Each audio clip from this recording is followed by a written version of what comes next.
El Blai quan tenia 16, eren 16 anys, no? Que vas anar a estudiar a Barcelona i llavors el vam apuntar a escoles de circ, encara no hi havia ni a la Rogelio en aquell moment. Bueno, era Nou Barris, per això, sí. Bueno, Nou Barris, però era el bidó de Nou Barris, a la PCC, no? Tot allò.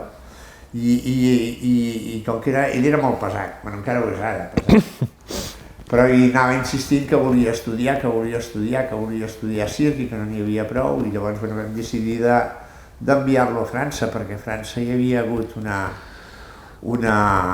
revolució amb el circ. A partir, a més, nosaltres hi tenim que veure amb aquesta revolució. Nosaltres vam comprar la primera carpa l'any 81 i vam tindre la sort de poder compartir amb uns trapecistes que arribaven de França, que una noia era la Roser Segura, que estava amb el Dominique Tuldemonde, que són els pares de l'Isona, que ells van ser els primers professors de Rosny i de Chalon. Sí, bueno, els primers directors pedagògics de Rosny i Chalon.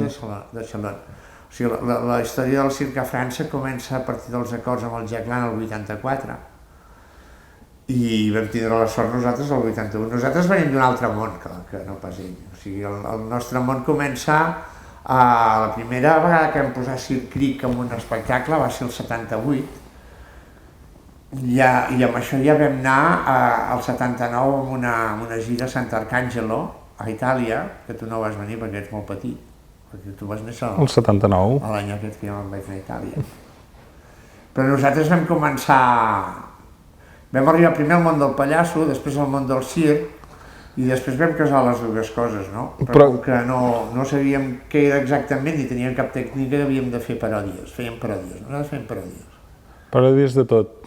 Bueno, bàsicament del món del circ ens va semblar un món brutal, però també perquè nosaltres el circ que vam conèixer no va ser el circ d'aquí d'Espanya, sinó que el circ que vam conèixer va ser el Gran Festival de Monte Carlo, al costat del James Stewart i de la princesa de Mònaco, i a més la vam tocar, perquè fèiem apostes, que no la toca? Sí, que no la tocar, doncs demà la toco jo. Trobaves per allà i tocaves a la princesa. A la princesa. Tu has tocat a una princesa? Home, sí, jo les tinc a casa. Així són les mateixes que les meves. Sí.